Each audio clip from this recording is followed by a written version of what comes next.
Provocação Histórica.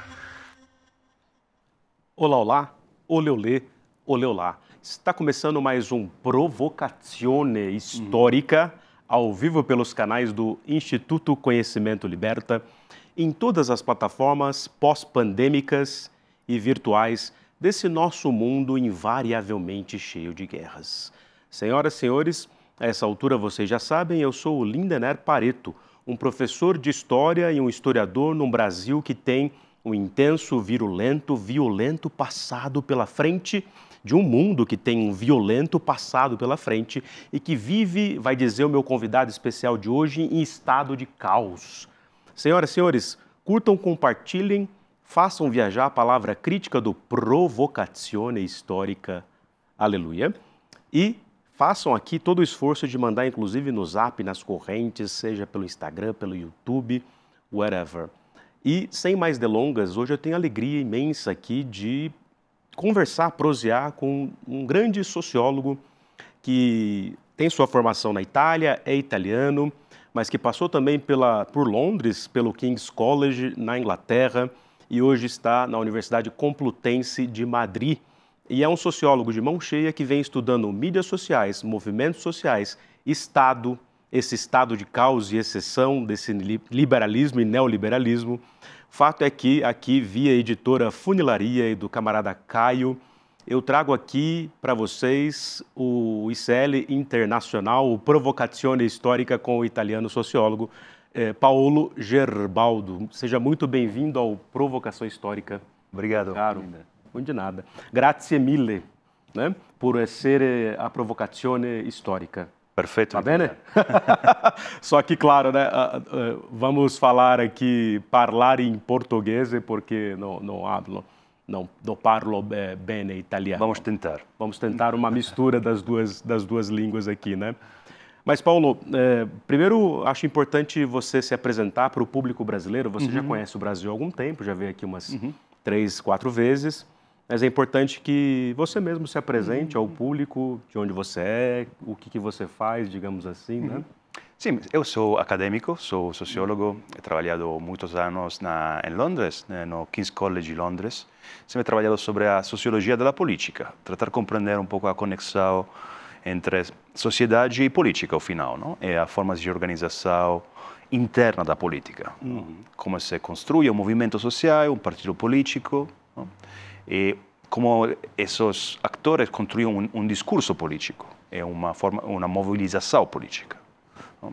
Comecei com os movimentos das praças de 2011, não? E toda a trajetória até o Brasil também, o movimento de junho. Que envolveu as primaveras, né? A primaveras árabes, não? Em todas as suas contradições, e depois os partidos, ou não os partidos. Podemos em Espanha, Syriza em Grécia, ou a nova esquerda no Partido Democrático dos Estados Unidos, ou o novo Labour de Corbyn. É um pouco tratar de compreender essa nova geração política, não? Essa nova onda política, qual sua lógica, sua forma de ver o mundo, não? Seus objetivos e também seus dilemas, não? E seus faltas final. Perfeito. E antes da gente prosseguir aqui, estamos ao vivo com o Paolo Gerbaldo, sociólogo italiano, professor e investigador da Universidade Complutense de Madrid, passou também um tempo no King's College, no Centro de Cultura Digital, de Estudos Digitais, né? Mas antes disso, você é de Turim, né? De Turim, e tem em comum comigo, por exemplo, a presença ali do Vilfredo Pareto, que a gente chamou aqui de um protótipo de liberal fascista do final do século XIX. Meio anacrônico, né? Avant la lettre, mas tem isso. O Vilfredo era de lá, de Turim? Sim, completamente. Vilfredo Pareto era um economista, não? Na Universidade de Torino. Torino tinha uma vida intelectual muito, muito intensa. Era também a capital do reino, não? Da Itália, antes que Florença, né? Da Sardenha? No Piemonte e Sardenha. E então tinha muita gente ali, pensadores muito importantes. Tinha Gramsci, tinha Mosca e tinha Pareto. Os dois, Mosca e Pareto, eram dois sociólogos e economistas. E nessa fase ainda a diferença entre as duas coisas não era tão clara como agora. Que era um pouco a teoria das elites, não? Que também influenciou o mesmo Gramsci, não? Em seu realismo político sobre o partido, sobre o Estado. O Michels, o Robert Michels, que é o grande sociólogo dos partidos políticos, que era entre Torino, Milão e outras cidades na Itália. E Vilfredo Pareto, como você diz, é um personagem anacronístico muito interessante agora, porque ele era, dizemos, um economista liberal que, em seu trabalho de, dizemos, legitimar a desigualdade, ao final chega a ideias fundamentalmente fascistas, quer dizer, ele utiliza essa metáfora que é muito boa, muito memorável, dizemos, trabalhando em seu jardim, podemos dizer, que encontra que uma planta produz 20% das plantas produzem 80% dos frutos, dizemos, para adaptar a metáfora, para parafrasar. Por isso, quase uma regra, uma equação. Uma regra geométrica, E é verdade, essa lei de Pareto depois foi encontrada em muitas coisas, como uma lei, dizemos, matemática. Até 20% das cidades tem 80% da população, ou isso. 20% dos nomes são 80% da pessoa. É uma lei matemática mais geral.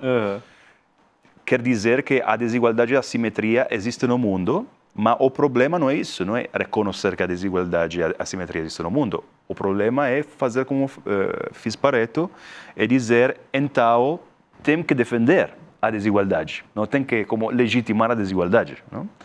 Quando dizemos que um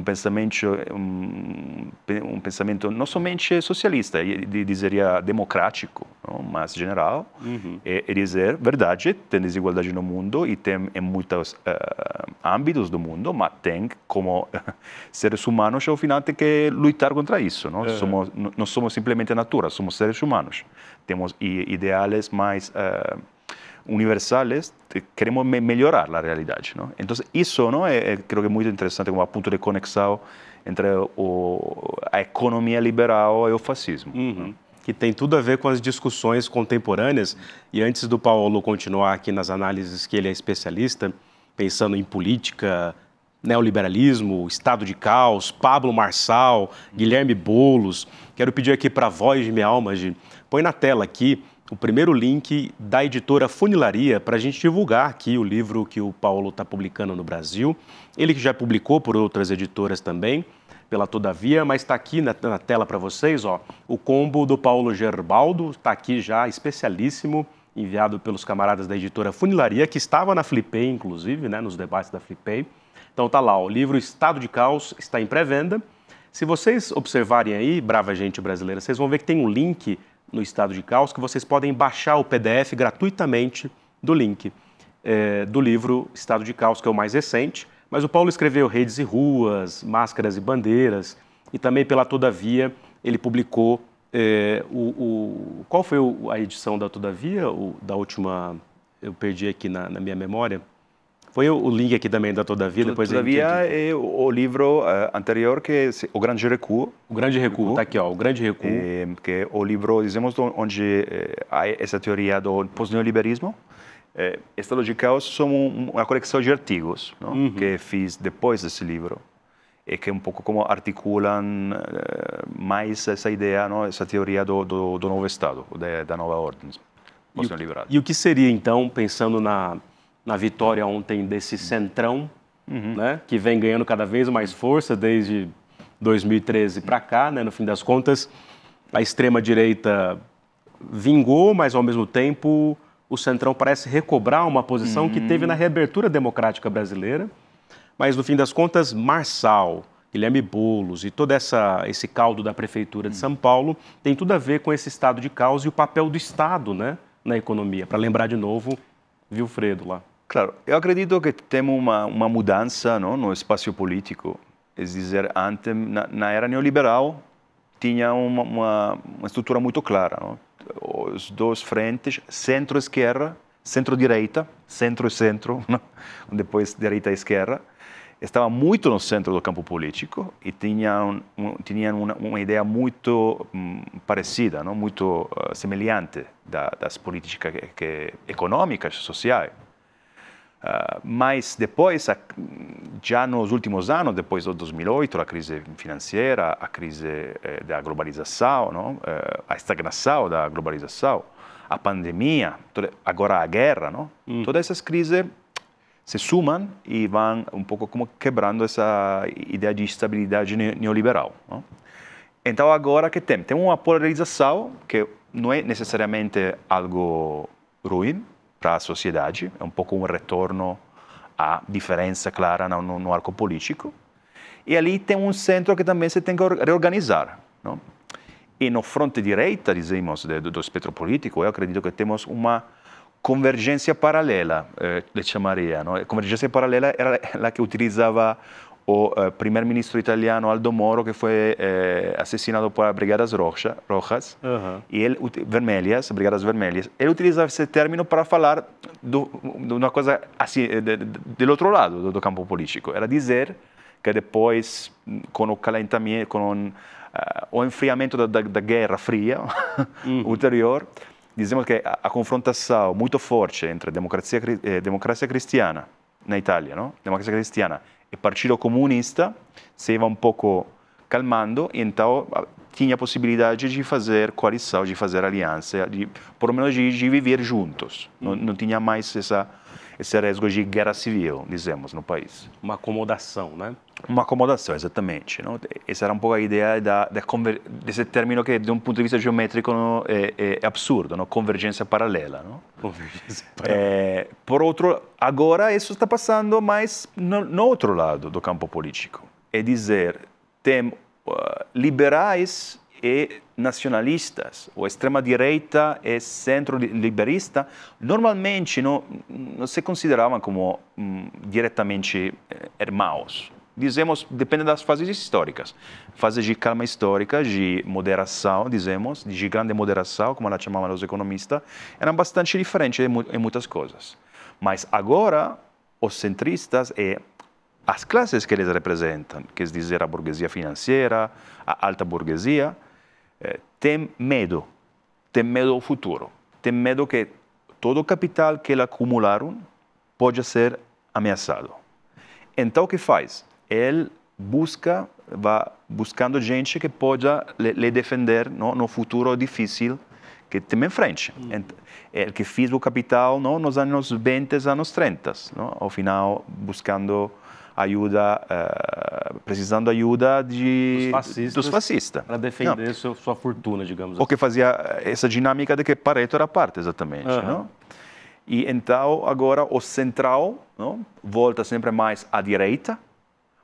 E, por outro lado, a direita sempre mais extrema, mas em sua visão econômica também é mais liberista, ultraliberista.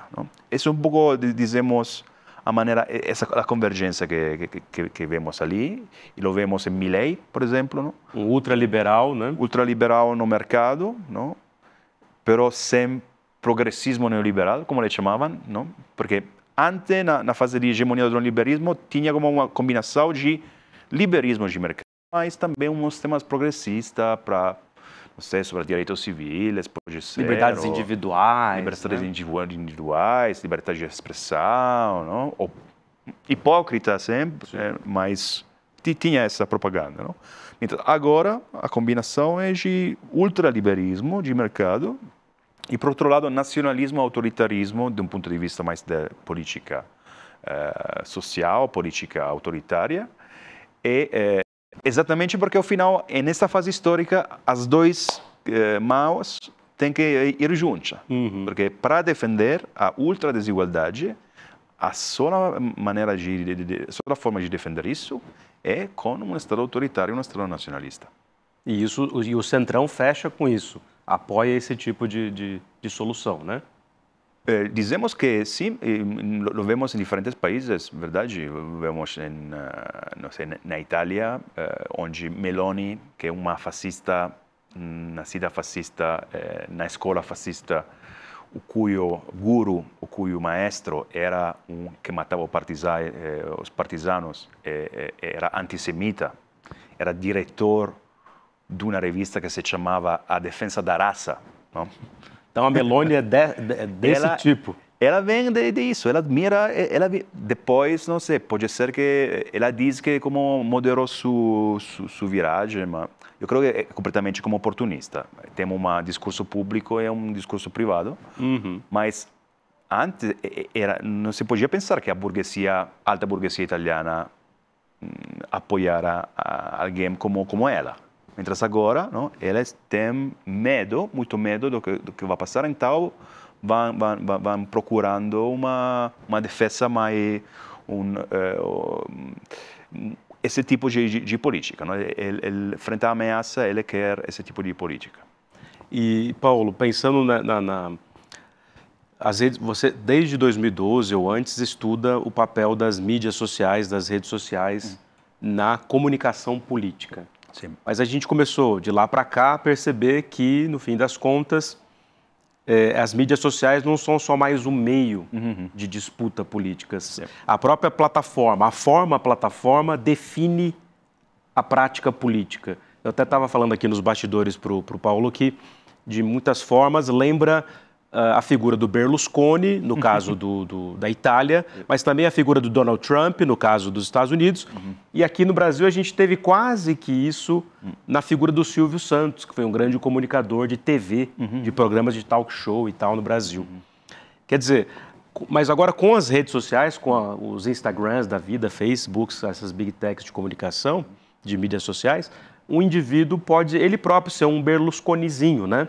Um micro Berlusconi. Um micro Berlusconi. Como é que fica isso? Porque, por exemplo, o Boulos tem uma atuação política real, concreta, numa escolha política que ele fez lá atrás como estudante, mesmo sendo de classe média, profissionais liberais, os pais dele são médicos. Mas ele tem uma ação concreta, né, de luta por moradia, mas teve que se adaptar nessa campanha a mais ou menos aquilo que o Marçal, que é o coach neopentecostal, faz há muito tempo e muito bem, que é essa comunicação fascista nas redes, né?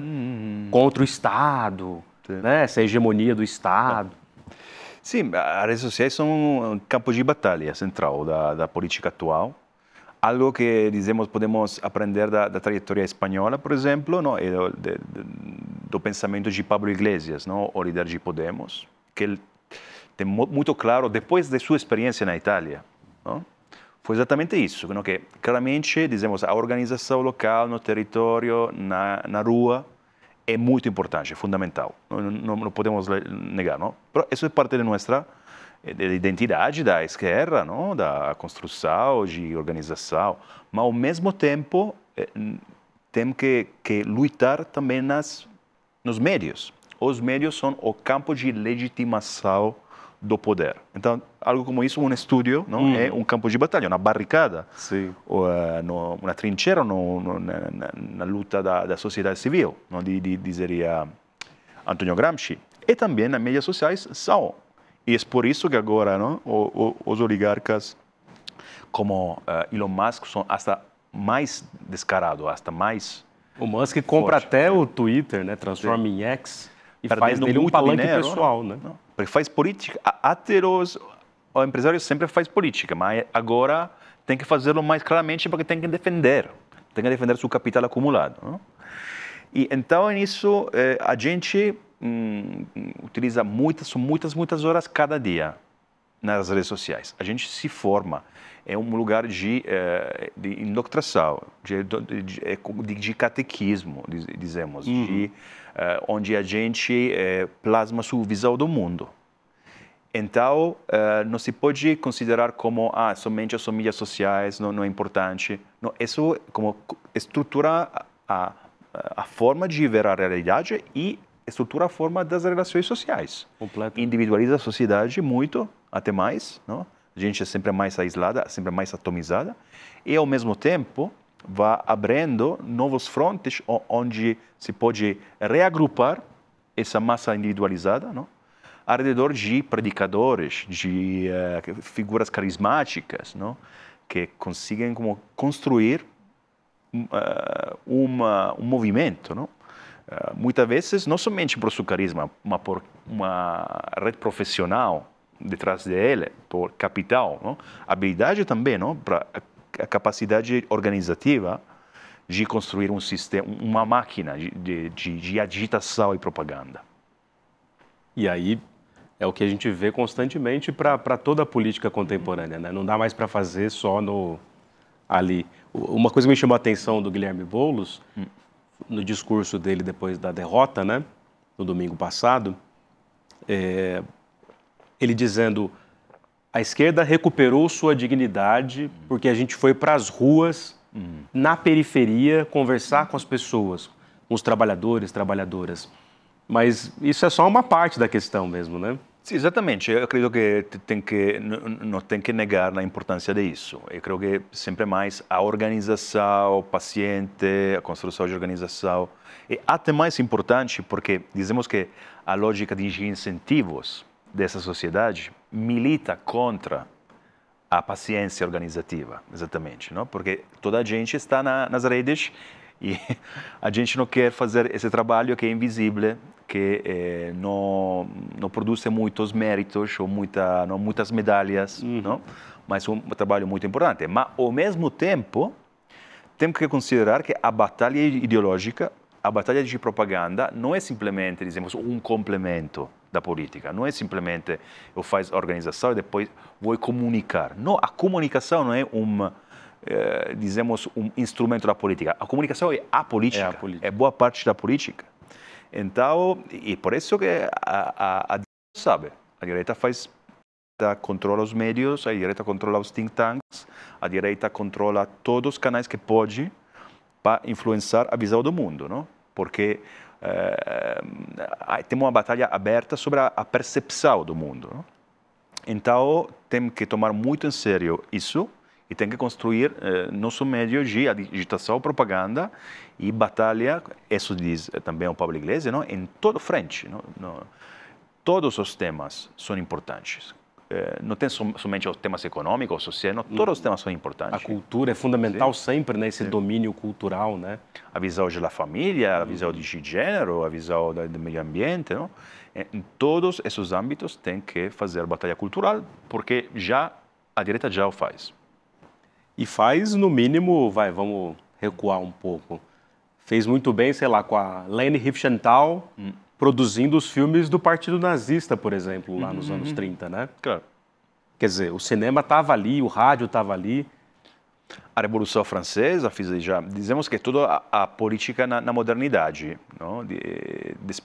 Depois da crise da religião tradicional, que era, dizemos, a instituição que criava a visão do mundo dominante, e criava com seus calendário, festival, a missa e tudo isso.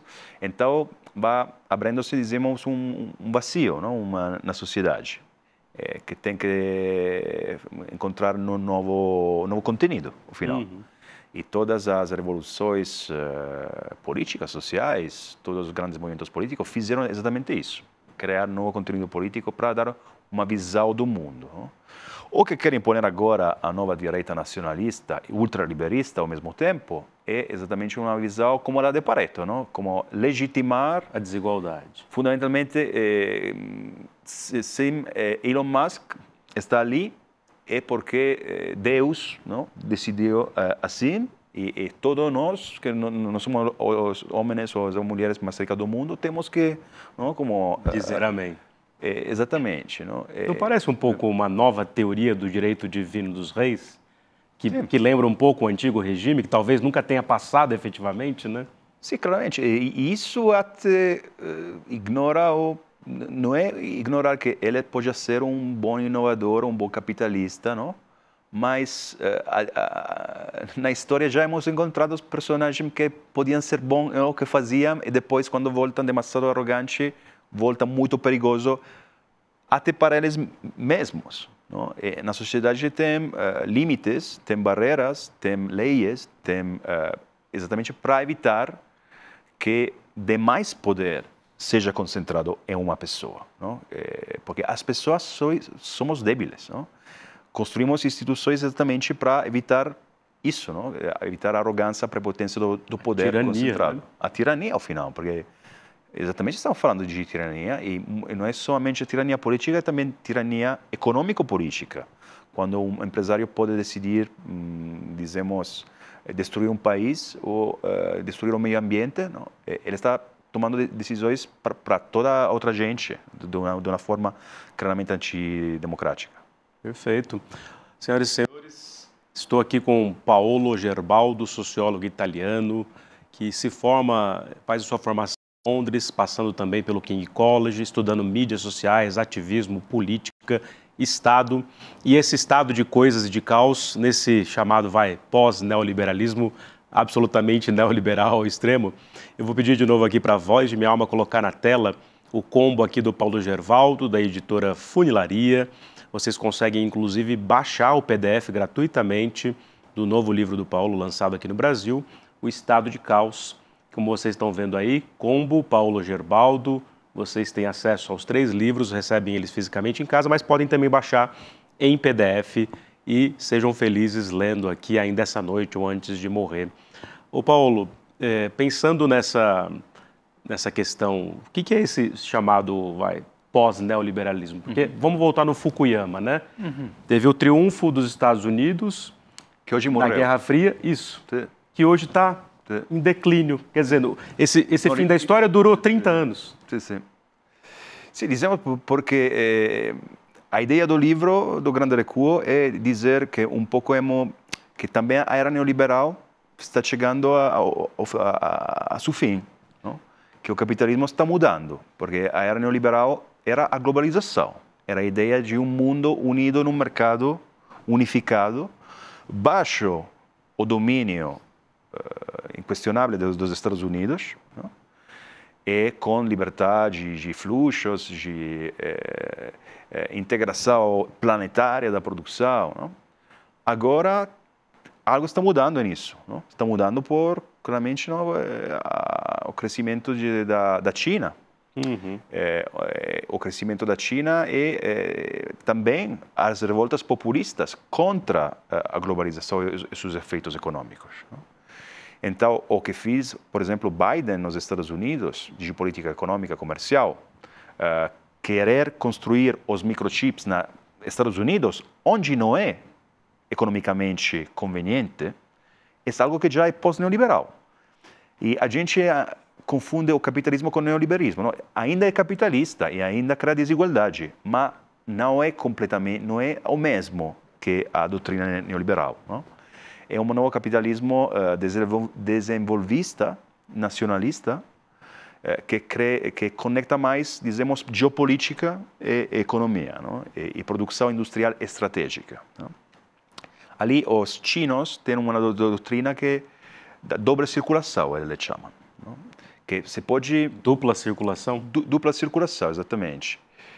Ele diz que tem dois tipos de coisas que se comerciam. Tem sapatos, ou camisetas, ou vestidos, não? Roupa, que se pode comerciar livremente no mercado, mas depois tem produtos e serviços estratégicos. Eles são comida, não? Alimentos, energia e tecnologia. Não?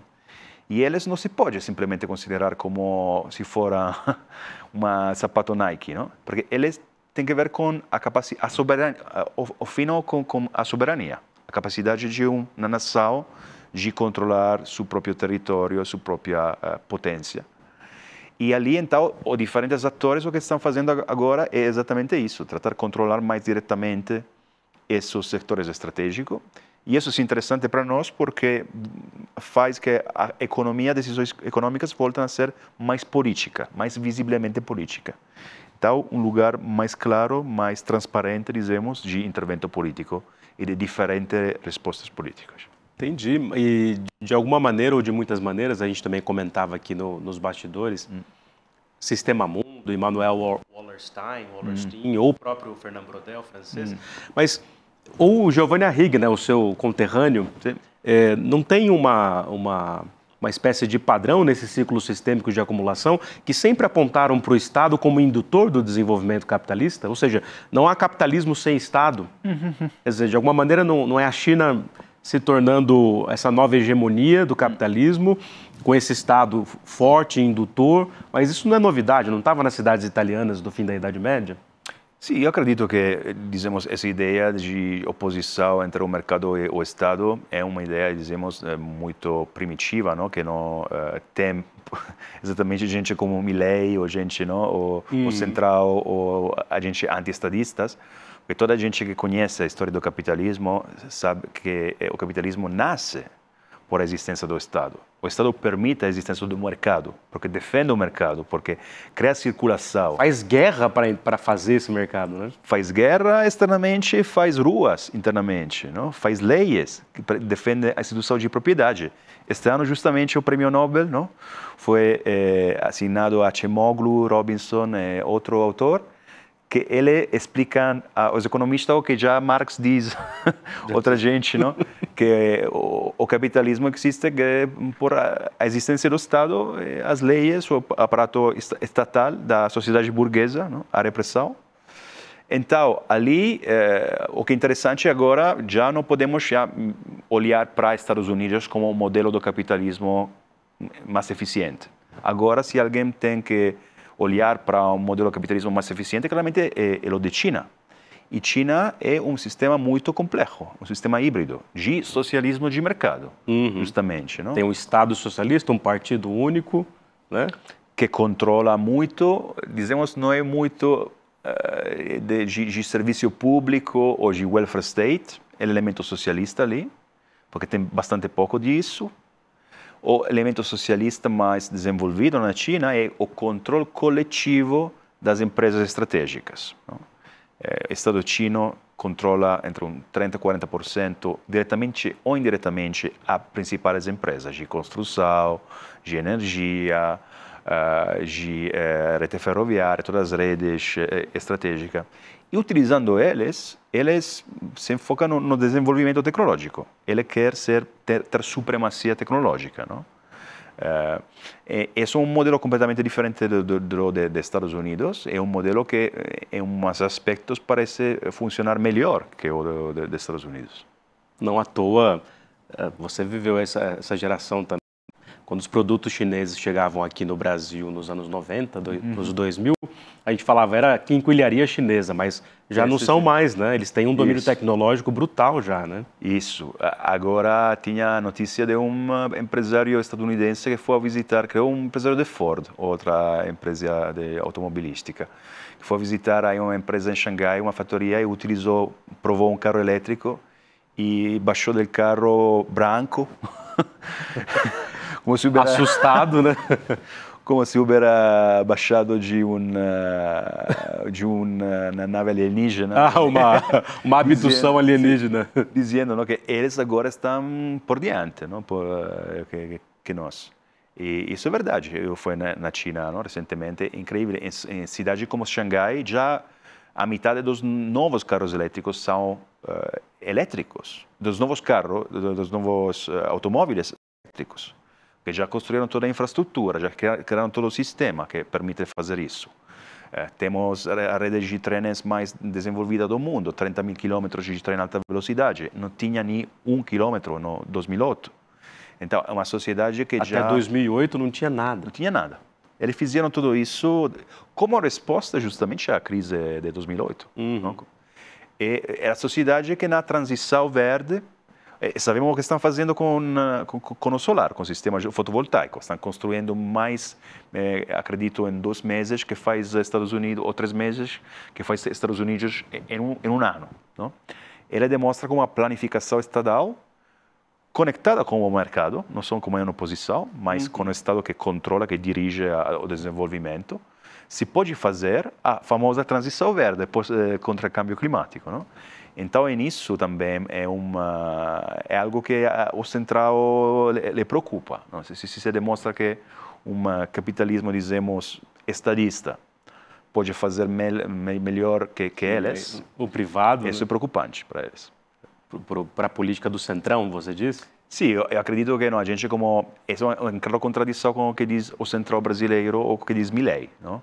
Eles dizem que o capitalismo pode ser completamente espontâneo, não tem necessidade de Estado, mas o que demonstra a China é que o capitalismo mais eficiente da nossa era é o capitalismo socialista, dizemos. Um capitalismo fortemente controlado nos pontos estratégicos do sistema de produção por Estado. Impressionante. E isso dá um bug na cabeça das pessoas, né? Porque as pessoas... Mas peraí, é um Estado socialista, mas tem ali uma atuação contundente naquilo que é a ordem capitalista internacional. Sim. E vem se tornando cada vez mais uma nova hegemonia desse capitalismo histórico, né? E aí o pessoal fica confuso e fica usando os valores das democracias liberais, sempre em crise no Ocidente, para medir a régua da China, né? Sim. Mas acho que, de novo, usando o Giovanni Arrighi, há uma lógica nessa nova razão do mundo, né? Ele escreveu um livro, não? Adam Smith em Beijing, em Pequim. Essa viagem, ele imaginava muito longe. Claro, a gente tem muitas vezes como um pensamento muito simplificado, não? Polarizado. É o socialismo 100% ou é capitalismo, completamente capitalismo. Como se no socialismo soviético não tivesse tido mercado, né? Isso. Não, é um modelo muito diferente do comunismo soviético. E eu acredito que o comunismo soviético foi um sistema fallido. Tem ainda a gente mais nostálgica que quer revaluar, não? Recuperar o comunismo soviético, que seguramente umas coisas era melhor, mas na maioria das coisas era muito pior que o capitalismo atual. Até na administração de Chernobyl, né? Que ajudou a derrubar o Gorbachev, né? Pode ser que a educação gratuita era melhor do que temos agora, não? A qualidade era pior, dizemos, o fato que você tinha uma moradia assegurada podia ser melhor. Mas claramente sabemos que na União Soviética, no supermercado não tinha nada, tinha muito poucos produtos e tudo isso. Mas a China não é isso. A China é um sistema que utiliza quanto capitalismo seja necessário e quanta planificação seja possível, não? Para parafrasear o famoso congresso de Baden-Württemberg do Partido Social Democrático Alemão, não? É uma combinação, é um reconhecimento que tem algo no mercado e até na competitividade do ser humano. Pois é, porque nem toda a economia de mercado é capitalista, né? O mercado existe desde que os humanos começaram a trocar coisas, né? Isso, Brodel nos ensinava isso, mas até reconhecer que os seres humanos sim são competitivos também.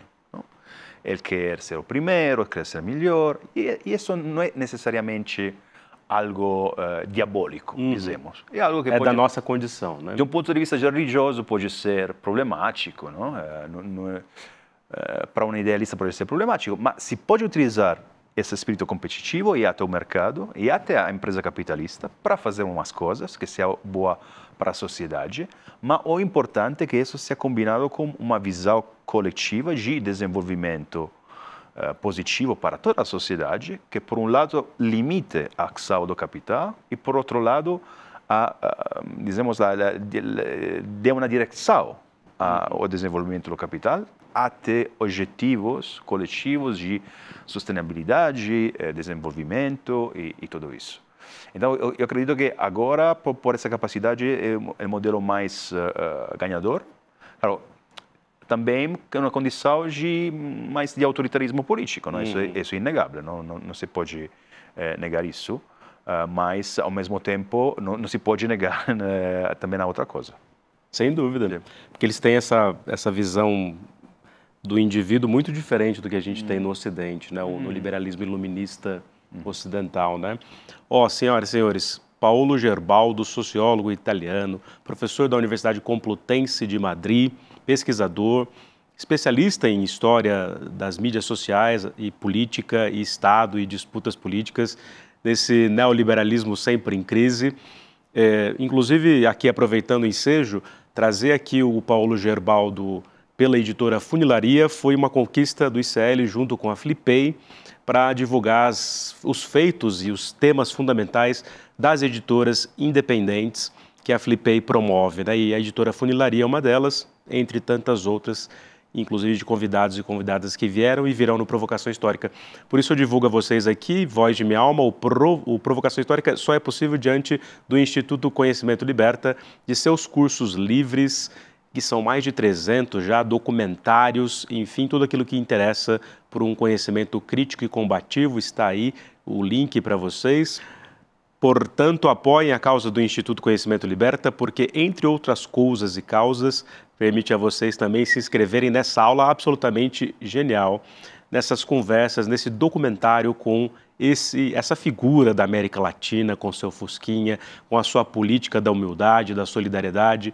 Ele, ex-presidente do Uruguai, José Mujica, que estará aqui no documentário inédito, inaugurado aqui pelo Instituto Conhecimento Liberta, nessa aula para vocês agora, quinta-feira, às 20 horas. Assistam, curtam, compartilhem, façam parte da causa do Instituto Conhecimento Liberta. Ô, Paulo, pensando em esquerda latino-americana, tem uma discussão no Brasil, mas não só, na Itália também, nos Estados Unidos, enfim, no mundo como um todo, que se a esquerda morreu. O nosso sociólogo aqui, nosso filósofo uspiano da Universidade de São Paulo, Vladimir Safato, ele já veio aqui e tem divulgado mais um statement, mas também um reconhecimento de que a esquerda precisa se radicalizar. Portanto, ela estaria morta. Você, como sociólogo, vê isso? Porque eu, particularmente, como historiador, penso o seguinte: a esquerda nunca teve morta, pelo contrário, ela sempre teve ali na atividade, na luta, sempre com armas muito desiguais, né? Porque a gente nunca dominou completamente esse establishment que a direita sempre dominou, mas diria que ela não morreu, que ela leva umas pancadas, se rearranja e vai para a luta de novo, né? Sim, dizemos que todo muda, não? Na política, em particular na esquerda, porque também cambia a estrutura da sociedade, cambia as classes sociais, cambia a forma de trabalhar, cambia a forma do mundo, a experiência cotidiana. Também há novos temas, novas questões, novos lugares de conflito. Então, eu acredito que, em parte, o problema é que hemos tenido uma espécie de volta neoliberal da mesma esquerda. Dizemos um individualismo internalizado. Um giro neoliberal da esquerda? Sim. Giro neoliberal da esquerda como nos anos 90, nos anos 2000. Que isso era dizer um pouco como um individualismo internalizado. Não? É uma espécie, quase uma parte, seguramente na esquerda, dizemos, europeia, norte-americana, até uma espécie de medo ao povo. Não? Então, com uma confusão de valores liberais com valores de esquerda. Então, ali claramente a questão é como renovar, não? O pensamento da esquerda, como renovar o pensamento socialista. E, por outro lado, também a social-democracia, o pensamento social-demócrata, não? Também foi cúmplice no período neoliberal, porque ao final o momento de triunfo mundial do neoliberalismo, dizemos na Europa, nos Estados Unidos, é quanto gente como Bill Clinton, Tony Blair, Gerhard Schröder, Romano Prodi. No Brasil, Fernando Henrique Cardoso. Exatamente, gente, dizemos, de centro-esquerda, aceitam essa visão do mundo, do mercado como força totalizante, não? Então, ali a questão é como podemos renovar, reconstruir, recuperar uma visão autônoma da esquerda. Nesse livro com a editora, todavia, O Grande Recuo, eu falo hoje a questão da proteção e a questão da seguridade. Agora, essas duas palavras, muita gente acredita que são palavras de direita. A gente pensa seguridade policial, seguridade contra imigrantes, ou seguridade exclusiva, proteção contra outros países, guerra. Mas também a esquerda socialista histórica tinha uma ideia de proteção social, de que falava Polanyi. Não? Os sindicatos são uma arma de proteção coletiva contra o capital. A seguridade também é uma ambição popular. A gente quer ser segura, porque a só maneira para a gente comum, a gente trabalhadora, de ser livre é ser segura. Seguridade e liberdade são juntas, são dois. Que é a proteção social do welfare state, por exemplo, né? Sim, a proteção social do welfare state, os salários, a segurança do trabalho, o controle sobre a comunidade, a soberania dos povos, sobre a tecnologia, não? Então, recuperar um pouco essas, dizemos, uma ideia de autoridade democrática, não? E de coletividade e coesão democrática contra o individualismo, não? E eu acredito que isso seja necessário para construir uma nova esquerda, não? Para superar essa, digamos, essa evolução neoliberal da esquerda. Perfeito. E pensando que os seres humanos fazem a sua história, mas não fazem exatamente do jeito que eles querem, como dizia o Marx lá no 18 Brumário, né? Você acha que a gente vai conseguir dar conta de combater essa atomização das plataformas, das big techs, porque parecem que elas avassalam e definem as regras do jogo, né? Porque eu fico imaginando que numa coisa meio Mad Max às avessas, né, para a esquerda, seria conseguir se livrar da selvageria das big techs, né?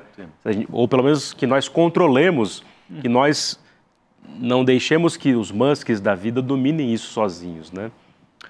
Sim, como você diz, ao final, o problema é lutar em dois campos de batalha, não?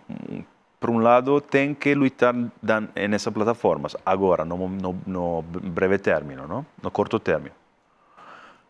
Porque ali tem a batalha ideológica de legitimação, blá, blá, blá. E ali onde, hoje, a direita domina os podcasts, domina o YouTube, domina Twitter, não? do Musk. Então, uma batalha tática, podemos dizer, mas a batalha estratégica também é a construção de novas plataformas nacionais, não? Continentais, comunitárias, baixo controle do povo, não? Que sejam baixo controle do povo. Isso é muito, muito difícil, não?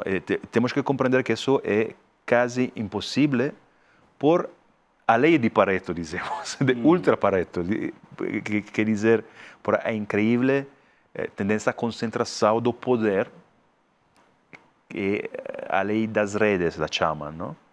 Dessas plataformas. A gente quer estar na plataforma onde todos estão. Então tem uma tendência ao monopólio incrível, não? Tem que uma tendência a ter um ator ou dois atores, ou três atores, a menudo como estratificado, não? Uma rede social para todos para fazer microblogging, uma rede social para todos e todas para fazer amigos, uma rede, não? Então ali tem que ter um esforço ao mesmo nível, não? Tem que compreender isso, não pode fazer um projetinho ali e esperar que vamos a lutar, não, tem que fazer um projeto de escala enorme. Então, isso pode quer dizer que necessita intervenção do Estado e intervenção a nível de diferentes estados, não? De diferentes comunidades, a nível continental ou mais grande. Perfeito. Senhoras e senhores, estou aqui, chegando a hora de ir, né? Me dispiace de andare via, né? É uma alegria ter recebido você aqui, Paulo Gerbaldo, sociólogo, professor da Universidade Complutense de Madrid. De novo, Voz de Miau, põe aqui na tela, mais uma vez, o link aqui da editora Funilaria com os livros do Gerbaldo. E aí, reitero aqui a vocês podem baixar o Estado de Caos para pensar em todo esse mundo caótico do aquecimento global, da crise das democracias liberais quase sempre. Podem baixar o PDF dele. E aqui também vocês estão vendo na tela O Grande Recuo, que foi o livro que ele publicou antes pela editora Todavia. Então, Funilaria e Todavia, as grandes editoras. Queria agradecer mais uma vez o nosso camarada Caio por ter possibilitado a vinda aqui do Paulo Gerbaldo. E antes da gente se despedir do nosso grande público, não se esqueçam de se inscrever na aula do Mujica, que eu já falei aqui para vocês, nessa quinta-feira, uma aula exclusiva, na verdade, a exibição do documentário, uma conversa exclusiva do ICL com o Mujica, onde o glorioso Eduardo Moreira vai falar sobre a trajetória impressionante desse sujeito. Se inscrevam nessa maravilhosa exibição do nosso documentário. E, Paulo, muito obrigado por ter vindo e despeça-se do seu grande público. Tem alguma coisa que você queira dizer a respeito do Brasil? Você foi na Sebrap, vai na Taperá, vai lançar o livro e tal, mas o que te chama muita atenção nesse Brasil, nesse retorno seu, assim, que você gostaria de comentar? Ou nada chamou atenção? Não, me interessa muito o Brasil porque acredito que é um país que para mim é muito perto como latino, dizemos, uma diferença enorme, não? Entre a Itália e o Brasil, mas um país onde uma tendências globais se pode ver de maneira mais avançada até que na Europa. Então, por que mais avançado? No sentido de... Porque um país que tem uma escala que permite de enfrentar, dizemos, a batalha da soberania, até tecnológica, de maneira até mais forte, pode ser que na Europa, onde já é aceitável, dizemos, a subordinação aos Estados Unidos, porque é o lugar onde extrativismo, não? Essa tendência destrutora do capitalismo se pode ver de maneira a ponta de lança dessa exportação de produtos primários mundiais, né? Sim, e onde se pode ver de maneira mais transparente essa dinâmica, dizemos, e onde também há uns pontos na história, esperamos que também no futuro, essa dinâmica esperançadora de uma grande luta do povo, não? Unindo categorias diferentes, gente diferente, gente em grandíssima dificuldade, não? E a esperança de cambiar o mundo, de mudar o mundo, não? E criar dignidade e segurança se é manifestado de maneira mais rotunda, não? mais forte. Um pouco na Europa estamos na fase de declínio permanente, em particular a Itália, meu país de origem. Isso ha sido muito triste para muita gente, não? Também para a minha geração em particular, porque isso é um pouco sufocado completamente qualquer desejo de mudança, qualquer esperança de emancipação. Se ha ficado a situação, dizemos, ideal para a política reacionária, porque um país que vem dizemos, a um grau relativo de satisfação com o desenvolvimento econômico, que depois entra no declínio, não? Então é um momento de defesa de maneira mais reacionária, não? Pode ser que o Brasil seja, todavia, em outra trajetória, onde pode, na bifurcação, vir mais a um caminho mais otimista, não cair nessa trampa, dizemos. Nessa armadilha, né? Trampa do declínio contínuo, declínio econômico, que conlleva também declínio cultural e declínio de civilização, até diria. Maravilha. Meu caro, muito obrigado por ter vindo à provocação. Eu brinquei aqui, o Provocazione Histórica, já está agora internacional, seja em Madrid, seja em Turim, da onde você nasceu lá em Turim, né? Sim, perto de Turim. Você perto das Alpes. Da geração dos anos 80 também? Eu sou 79. 79, eu sou de 83, então a gente vivencia nesse mundo acadêmico mais ou menos os mesmos dilemas em termos de estudo, né, do que acontece nesse mundo, né? Mas muito obrigado, despeça-se do seu grande público. Muito obrigado. Tchau, produção. Tchau, gente. Tchau, grande público. Beijo no coração. Tchau. Yo no hago apología de la pobreza, hago apología de la sobriedad. Sería bueno incorporar ese concepto. Es ideológica porque no se le puede decir no a la vida. Sí, porque vos podés decir Cardoso es de derecha. Sí, pero no podés poner a Cardoso con Bolsonaro. Venimos de la nada, probablemente, y vamos a la nada. Tenemos una tecnología de la puta madre, pero nosotros, como en términos promedio, como sociedad, no estamos a la altura del instrumento que tenemos. Entonces lo usamos para la mierda, para el carajo.